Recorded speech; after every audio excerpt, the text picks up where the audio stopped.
ठीक है। एक्सरसाइज 8.3 का पहला क्वेश्चन है,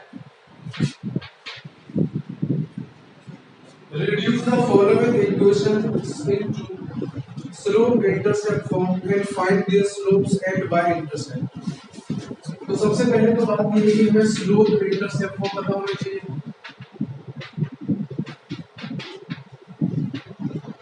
स्लोप इंटरसेप्ट फॉर्म होती है y equal to mx plus, मतलब y एक तरफ होना चाहिए तो बाकी जो कचरा है वो एक तरफ होना चाहिए। तो जैसे हम लोग पहले एक क्वेश्चन लिखी है x plus 7y equal to 0, इसमें चेंज करना है इसे हम स्लोप इंटरसेप्ट फॉर्म में, तो y एक तरफ होना चाहिए और बाकी सब,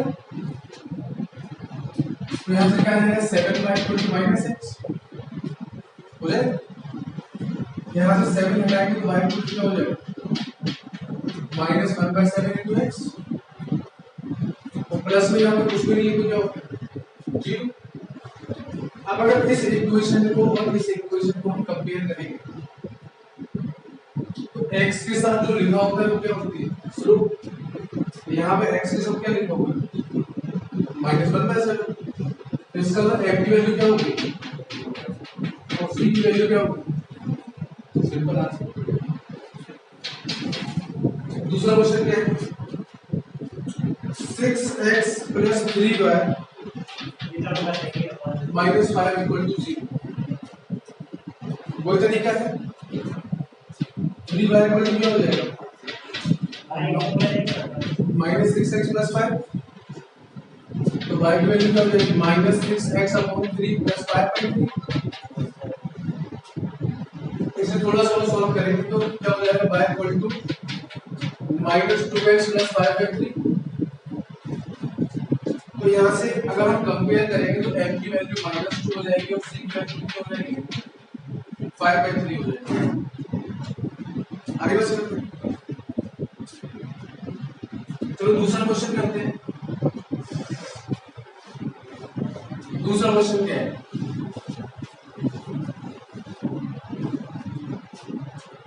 क्वेश्चन नंबर 2 है reduce the following equations into intercept form and find the intercepts of the axis। जैसे हम लिखा हुआ है 3x plus 2y minus 12 equal to 0, इसे हमें किसमें चेंज करना है इंटरसेप्ट फॉर्म में। तो सबसे पहले तो पता होना चाहिए कि इंटरसेप्ट फॉर्म होती है x upon a plus y upon b equal to 1।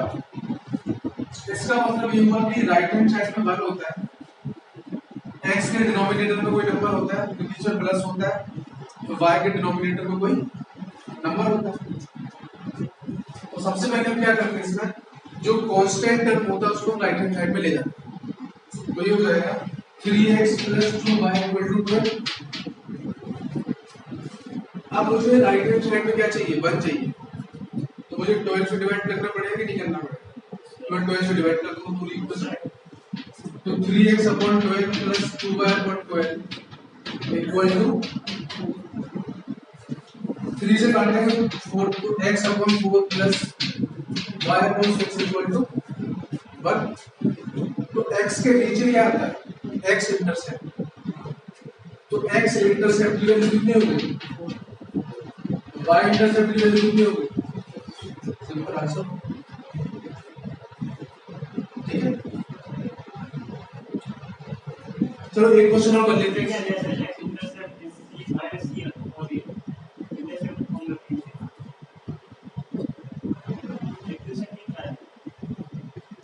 ये क्या कर सकते हैं, a की वैल्यू 4 b की वैल्यू 6,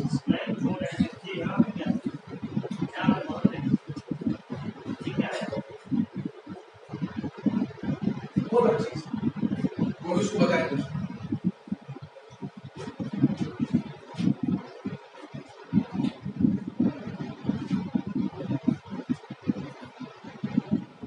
ठीक है अब जैसे मान लो तुम पूछ लो मुझसे, जैसे मान लो हमारे पास जनरल फॉर्म लिखी हुई है, ठीक है ax plus by plus c equal to, ये जनरल फॉर्म लिखी हुई है, और इसे मान लो मैं दूसरी फॉर्म में चेंज करना है, तो दूसरी फॉर्म में कैसे चेंज करेंगे, मान लो मुझे इसे स्लोप इंटरसेप्ट फॉर्म में चेंज करना है, तो सबसे पहले मैं क्या करूंगा, पी वाई इक्वल टू क्या हो जाएगा, माइनस ए एक्स माइनस सी हो जाएगा, नहीं हो जाएगा। अब मैं बी से डिवाइड कर दूंगा पूरी इक्वेशन को, तो वाई इक्वल टू क्या होगा, minus a x upon b minus c upon b.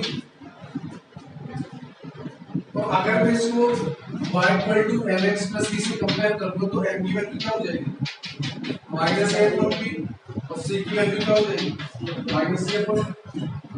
तो इसका मतलब है कि इस फॉर्म को कई सारी फॉर्म में तोड़ सकते हैं, ठीक है।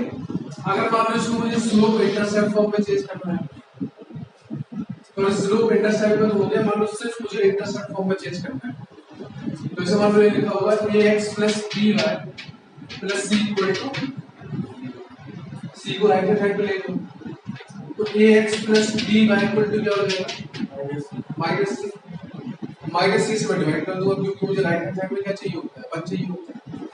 तो ये हो जाएगा ax upon minus c plus by upon minus c equal to 1। इस a को उठा के नीचे ले आओ, x अपॉन क्या हो जाएगा, माइनस c अपॉन a, ये हो जाएगा minus c upon b equal to 1। तो x इंटरसेप्ट क्या हो गया, माइनस c अपॉन a। तो मतलब कहने का ये है कि इस फॉर्म को किसी भी उसमें चेंज कर सकते हैं, तो ये चीज याद करने की जरूरत नहीं है वैसे कि x intercept minus c upon a होगा या y intercept minus c upon b होगा। मतलब जो भी इक्वेशन आपके पास दी होगी उससे आप पता कर सकते हो कि x इंटरसेप्ट क्या है, y इंटरसेप्ट क्या है, ठीक है। उसके बाद है question number 3।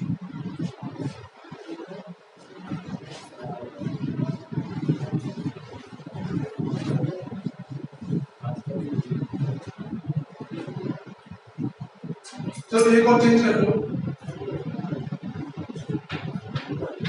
4x minus 3y equal to 6। क्या है 4x minus 3y equal to 6, इसे आपको चेंज करना है इंटरसेप्ट फॉर्म में। कैसे चेंज होगा, 6 से डिवाइड कर देंगे, तो 4x upon 6 minus 3y upon 6 equal to 6 upon 6, 2 2 जा 4, 2 3 जा 6, 3 2 जा 6। तो इसे मैं लिख सकता हूँ x अपॉन 3 अपॉन 2 या माइनस अपॉन प्लस कर दो, और ये हो जाएगा y अपॉन माइनस 2, ठीक है। यहाँ पर हो जाएगा, तो x इंटरसेप्ट कितना होगा, 3/2, y इंटरसेप्ट कितना होगा, -2, सिंपल। तो मतलब किसी भी इक्वेशन को किसी भी फॉर्म में चेंज कर सकते हो, हमें याद रखने की जरूरत नहीं है कि x इंटरसेप्ट का फॉर्मूला ये होगा, ठीक है। अब हम करते हैं क्वेश्चन नंबर 3।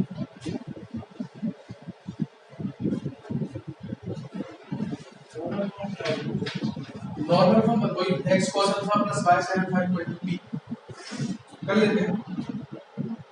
जैसे मान लो मुझे थर्ड क्वेश्चन है, reduce the following equation to normal form, find the perpendicular distance from origin and angle between perpendicular and positive axis।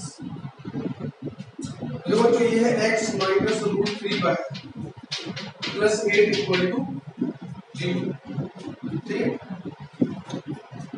आपको क्या चेंज करना है, इसको नॉर्मल फॉर्म में चेंज करना है। तो देखो नॉर्मल फॉर्म में कैसे चेंज करेंगे, सबसे पहले तो क्या करेंगे, इस 8 को ले जाएंगे राइट हैंड साइड, क्योंकि देखो नॉर्मल फॉर्म की जो इक्वेशन होती है वो होती है x cos alpha plus y sin alpha equal to p, जहां पे अल्फा क्या होता है x एक्सिस और परपेंडिकुलर के बीच का एंगल, और p क्या होती है लेंथ ऑफ परपेंडिकुलर। मतलब इसका डायग्राम कुछ इस तरीके से बनता है, ये p होता है हमारा, और ये एंगल क्या होता है alpha.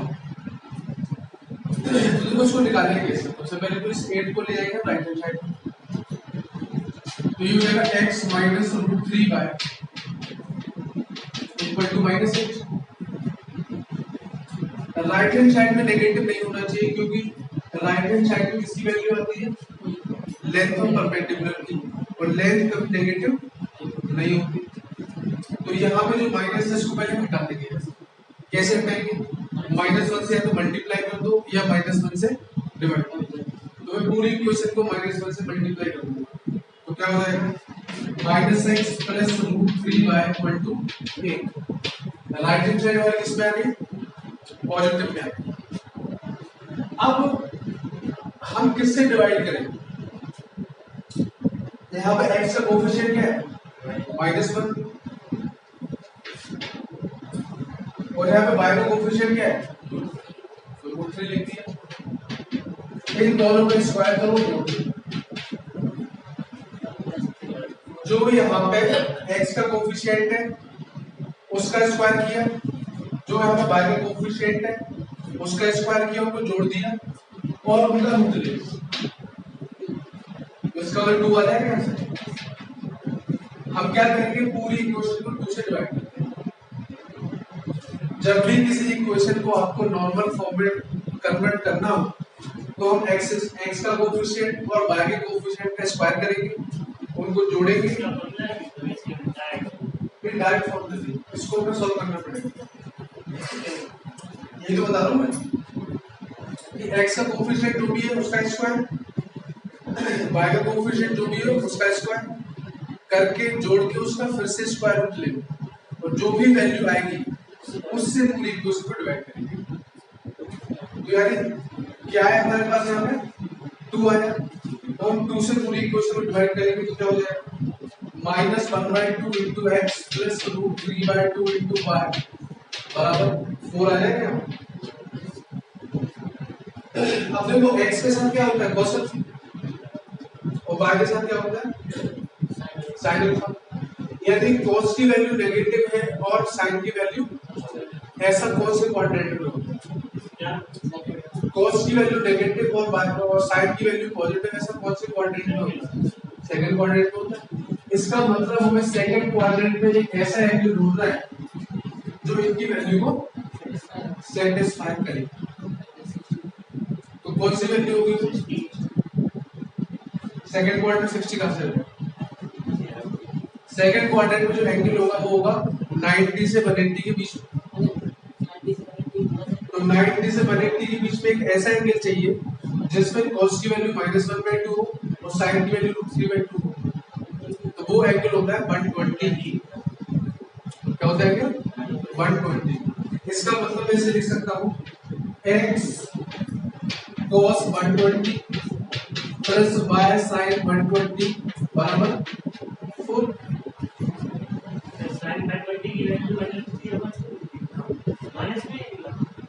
Second quadrant side positive होता है, और 120 को अगर आप रेडियन में लिखना चाहो तो 2π/3 लिख सकते हो। तो ये हो जाएगा x cos 2π/3 plus y sin 2π/3 equal to 4। तो ये इक्वेशन हमारी आ गई। जब हम इस इक्वेशन को इस नॉर्मल फॉर्म की इक्वेशन से कंपेयर करेंगे तो अल्फा की वैल्यू कितनी हो जाएगी, 2π/3 हो जाएगी। अगर हम इसको और उस इक्वेशन को कंपेयर करेंगे तो अल्फा की वैल्यू कितनी हो जाएगी, 2π/3, और बी की वैल्यू क्या हो जाएगी 4। तो यहाँ से अल्फा कितना आ गया 2π/3 और बी कितना हो गया।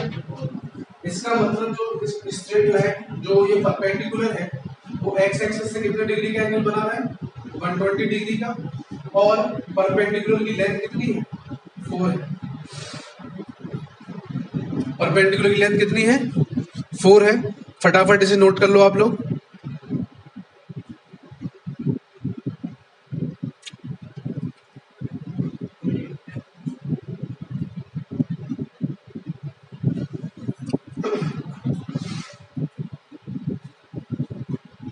एक क्वेश्चन में और दे रहा हूं, उसको आप नॉर्मल फॉर्म में कन्वर्ट करके बताइए क्या होगा।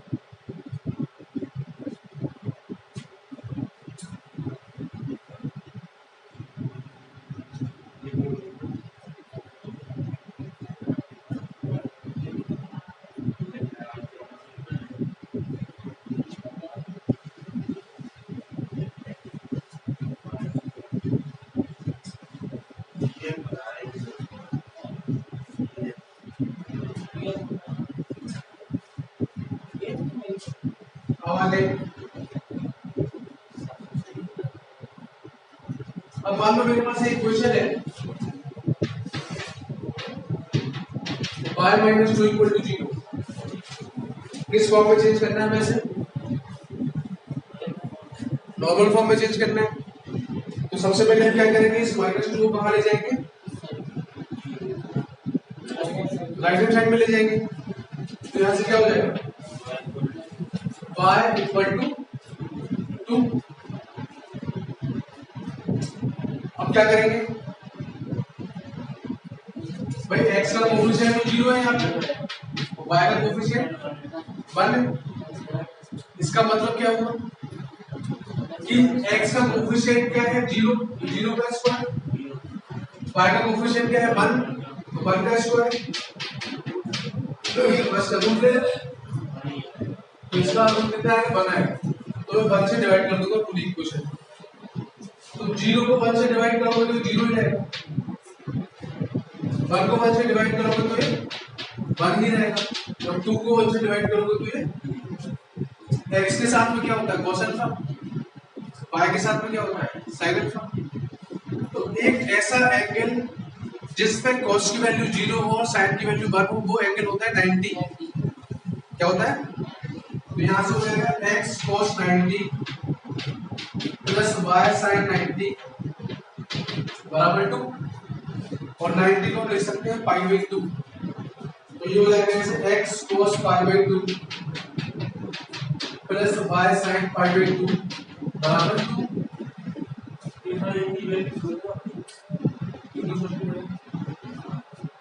तो अल्फा की वैल्यू कितनी होगी और p की वैल्यू कितनी होगी तो अल्फा की वैल्यू होगी पाई बाई 2 और p की वैल्यू कितनी होगी 2 तो ये हमारा आंसर होगा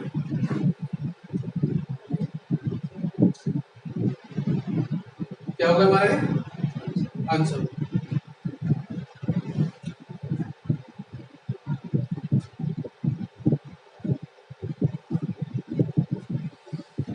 अगला क्वेश्चन करते हैं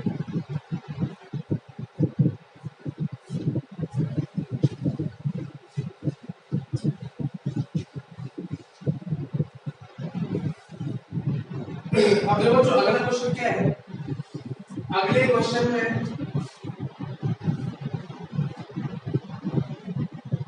एक कॉन्सेप्ट है एक पॉइंट और एक लाइन के बीच में क्या डिस्टेंस हो सकती है उसके फॉर्मूले को पढ़ते हैं ठीक है इसके बीच में अगर मान लो एक पॉइंट आपको दिया हुआ है जिसका कोऑर्डिनेट है x1, y1 और ये एक लाइन है आपके पास ax plus by plus c बराबर और इनके बीच में अगर आपसे डिस्टेंस पूछ लिया तो डिस्टेंस कैसे निकालेंगे उसका एक फॉर्मूला होता है क्या होता है formula distance between point and line याद रखना distance between point and line की फॉर्मूला होता है मॉड ऑफ x की जगह x1 रख देंगे और y की जगह y1 रख देंगे जनरल फॉर्म में तो ये हो जाएगा ax1 plus by1 plus c x की जगह रख दिया x1 y की जगह रख दिया और c जो करते divided by root a square plus b square ये फॉर्मूला होता है एक पॉइंट और एक लाइन के बीच की डिस्टेंस का distance between a point and a line ये फॉर्मूला है डिस्टेंस और थोड़ा सा और भी एक्यूरेट होगा perpendicular distance between point and line perpendicular distance between point and line क्या होगा लाइन की इक्वेशन में x की जगह x1 की वैल्यू y की जगह y1 की वैल्यू और डिनोमिनेटर में जो x1 मतलब x और y के जो कोफिशिएंट है उनके स्क्वायर के सम का रूट ये हमारा क्या हो जाएगा फॉर्मूला हो जाएगा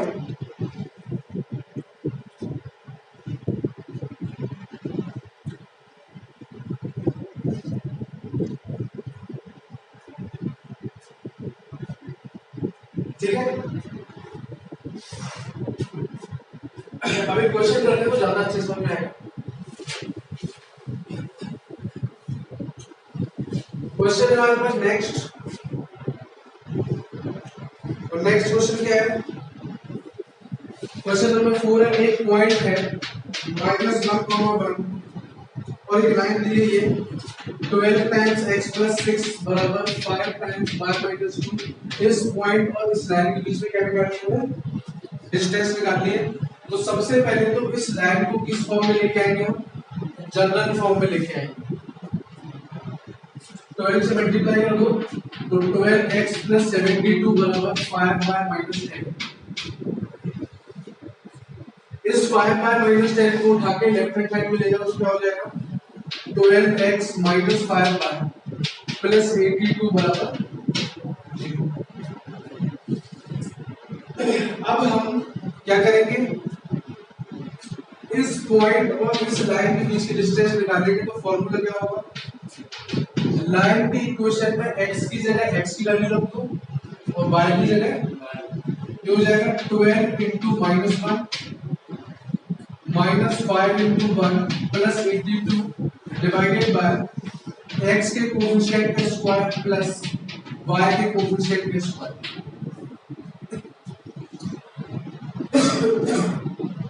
तो यहाँ से मेरे पास आ जाएगा डिस्टेंस की वैल्यू -12 -5 + 82 और नीचे बच्चों आ जाएगा 30। इवन 12 का स्क्वायर 144 -5 का स्क्वायर 25 तो 169 का रूट कितना हो जाएगा? 30। तो यहाँ से मेरे पास जो वैल्यू है d की वो कितनी हो जाएगी? 82 में से 17 चला जाएगा तो 82 में से 17 जाएगा तो कितना बचेगा? 65 का 30 यानी 5 यूनिट डिस्टेंस हो जाएगी।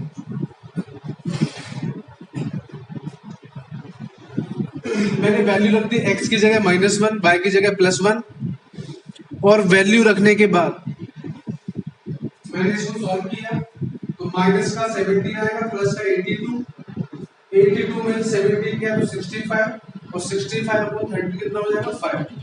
इसका मतलब इस पॉइंट और इस लाइन के बीच में कितने यूनिट की डिस्टेंस थी? 5 यूनिट की डिस्टेंस थी क्योंकि x की वैल्यू -1 है ना।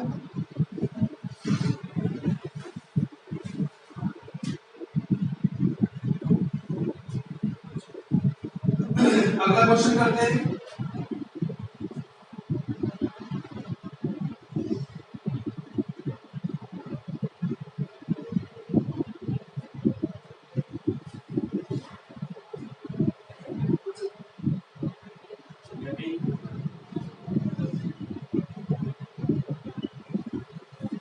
आगे बढ़े।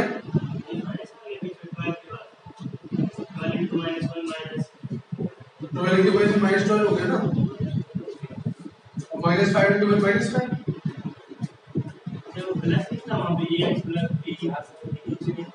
तो प्लस तो था लेकिन यहाँ तो क्वेश्चन माइनस है ना।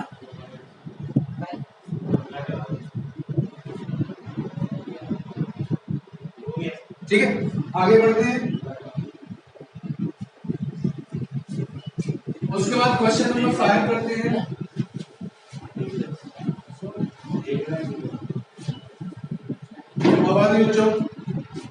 क्वेश्चन नंबर 5 क्या है? क्वेश्चन नंबर 5 में बोला जा रहा है find the points on the x axis. x axis पर एक पॉइंट बताओ। तो आपको बच्चों पता है कि x एक्सिस पे जो भी पॉइंट होगा वो x को मैं 0 टाइप का होगा और इसको मैं x1 को मैं 0 टाइप का मान लूंगा। इसका मतलब जो पॉइंट है वो x1 को मैं 0 हो गया कि नहीं हो गया? और डिस्टेंस की वैल्यू कितनी दी गई है? 4 यूनिट पहले से दे दी गई क्वेश्चन। और लाइन की इक्वेशन क्या है? x/3 + y/4 = 1। अगर थोड़ा सा इसका एलसीएम लेके सॉल्व करो तो ये हो जाएगा 4x + 3y = 12। 12 बदल जाएगा तो क्या हो जाएगा? 4x + 3y - 12 = 0। यानी कि इस इक्वेशन की लाइन को हमने जनरल फॉर्म में लिखा तो इस तरीके से आ गई 4x + 3y - 12 = अब x एक्सिस पर ये पॉइंट है और लाइन की इक्वेशन ये है। इन दोनों के बीच की डिस्टेंस कितनी दी गई? 4 दी गई। इसकी वैल्यू बता दी है, x1 की वैल्यू बता दी। तो डिस्टेंस का फार्मूला क्या होता है? इस लाइन के इक्वेशन में x की जगह x1 रख दो और y की जगह 0 रख दो, तो ये हो जाएगा 4x1 प्लस 0 माइनस 12 अपॉन कितना हो जाएगा रूट 4 स्क्वायर प्लस 3 स्क्वायर, ये हो जाएगा। डिस्टेंस की वैल्यू कितनी है 4 और इसकी वैल्यू कितनी है 5, तो 5 into 4 कितना हो गया 20, तो यहाँ से हो जाएगा 4x1 माइनस 12 का मोड बराबर 20। अब हम क्या करेंगे, दोनों तरफ 4 स्क्वायर कर लेंगे। मोड को हटाने के लिए हमें दोनों तरफ क्या करना पड़ेगा, स्क्वायर करना पड़ेगा।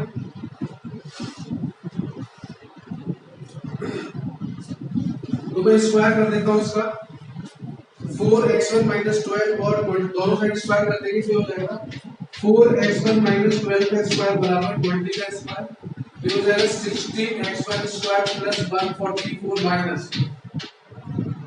96x1 बराबर 400।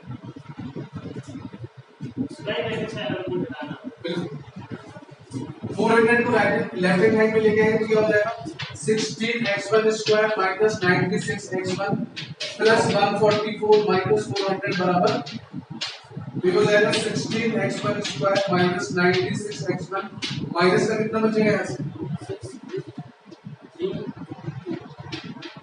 256 बराबर 0।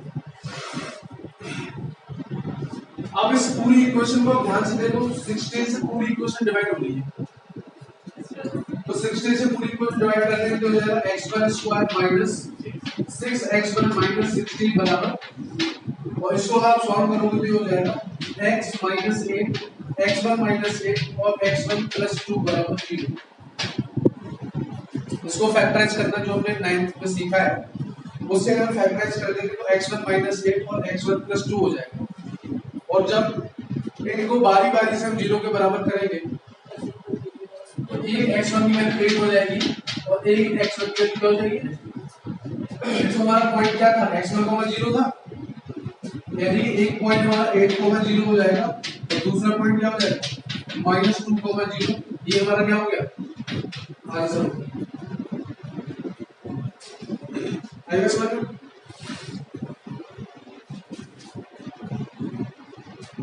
बहुत ही सिंपल सा क्वेश्चन था, ठीक है।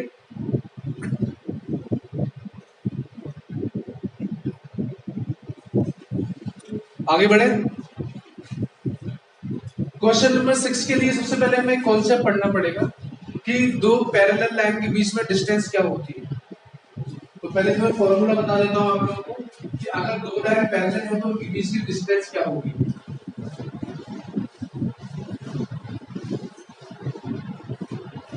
देखो, मान लो मेरे पास दो पैरेलल लाइन है और हमें पता है कि अगर पैरेलल लाइन दो है तो उनकी स्लोप तो बराबर होगी, क्योंकि पैरेलल लाइन की स्लोप क्या होती है बराबर। हमने मान लिया कि ये इक्वेशन है a1x plus b1y plus c1 बराबर, तो दूसरी जो पैरेलल लाइन है उसकी इक्वेशन होगी a1x plus b1y plus c2 बराबर। मतलब दो पैरेलल लाइन में x और y का कोएफिशिएंट सेम होता है, सिर्फ जो कांस्टेंट टर्म है वो अलग अलग होते हैं, बाकी सब सेम होता है। तो इन दोनों लाइन के बीच की डिस्टेंस का जो फार्मूला होता है mod c1 minus c2 upon root a1 square plus b1 square, ये फार्मूला होता है। तो अगर हमें दो पैरेलल लाइन के बीच की डिस्टेंस निकालनी है तो हम ये फार्मूला यूज करेंगे। तो एक क्वेश्चन लिख लेते हैं फटाफट। जैसे मान लो एक क्वेश्चन मेरे पास है 15x प्लस 8y माइनस 34 बराबर 0, और दूसरी इक्वेशन है 15x प्लस 8y प्लस 31 बराबर 0। ये दो इक्वेशन है और इन दोनों इक्वेशन के बीच का क्या निकालना है हमें, डिस्टेंस निकालना है। तो देखो पहली इक्वेशन में जो कांस्टेंट है वो क्या हो जाएगा c1, तो c1 की वैल्यू क्या है -34। दूसरी इक्वेशन में जो कांस्टेंट है वो क्या है c2, ये 31। a1 की वैल्यू 15 और b1 की वैल्यू रख दो फॉर्मूला इसमें, तो d की वैल्यू क्या हो जाएगी, मोड ऑफ c1 मतलब -34 -31 डिवाइडेड बाय रूट 15 का स्क्वायर 225 और 8 का स्क्वायर 64। तो जो यहाँ से d की वैल्यू कितनी हो जाएगी, मोड 34 और 30 कितना हो जाएगा 65 माइनस का 65 हो गया और नीचे 225 में 64 मोड़ तो कितना हो जाएगा 280 और 280 10 में 70 होगा। और मोड का काम क्या होता है, माइनस को प्लस में बदल देगा। तो d की वैल्यू जो हमारी होगी वो माइनस हट जाएगा यहाँ से, d की वैल्यू हो जाएगी 65 बाय ये आंसर हो जाएगा। इन दोनों पैरेलल लाइन के बीच में कितनी डिस्टेंस होगी, 65/17 यूनिट की डिस्टेंस होगी। नहीं, अगर कोई नेगेटिव का नंबर है, डिजिट है, तब तो डायरेक्ट हटा देंगे, लेकिन जब वेरिएबल आता है तो हम डायरेक्ट तब तो देखो मॉड का काम सिर्फ एक ही है, पॉजिटिव में बदलना। अगर पॉजिटिव है तो पॉजिटिव ही रहेगा और अगर नेगेटिव है तो वो पॉजिटिव हो जाएगा।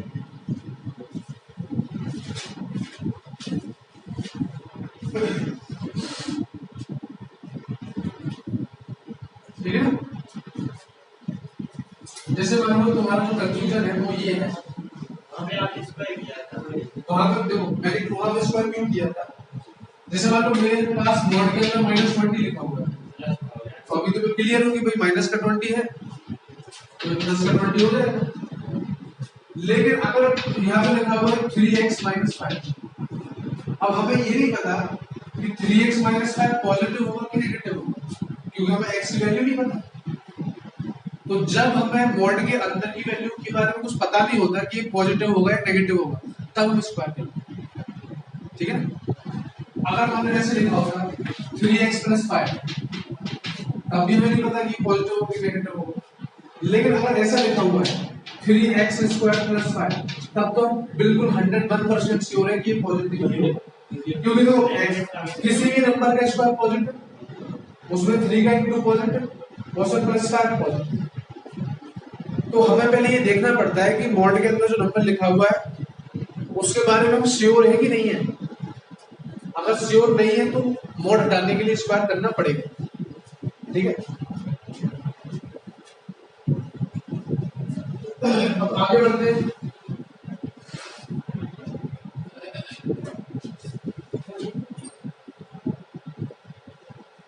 क्वेश्चन नंबर 7 है,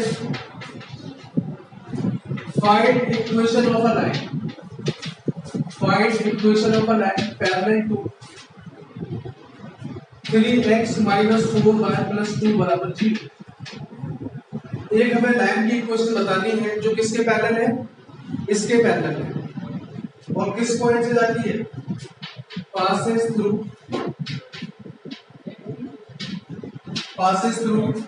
-2, 3।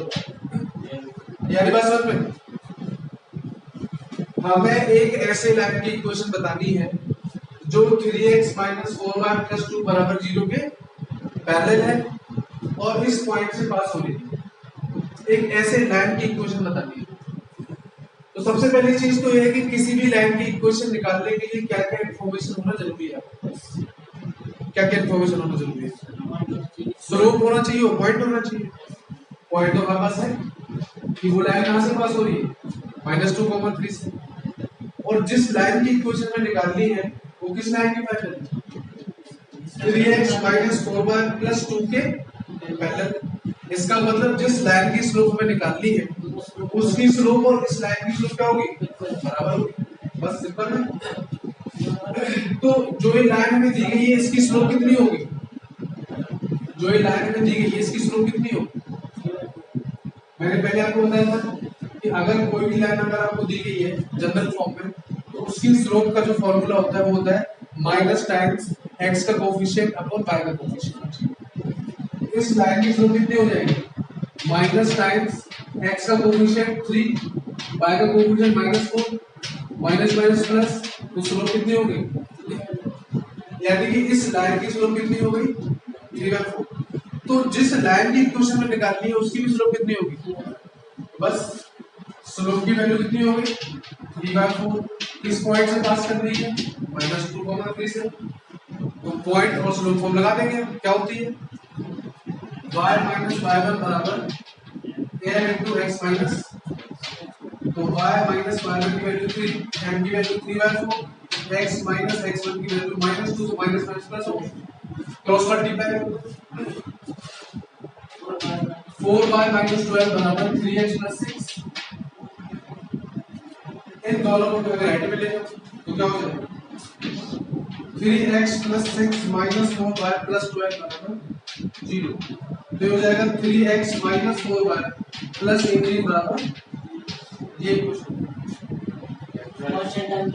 अब फैक्टर्स क्यों करना है, लाइन की इक्वेशन निकालनी है, लाइन की इक्वेशन आ गई, ठीक है।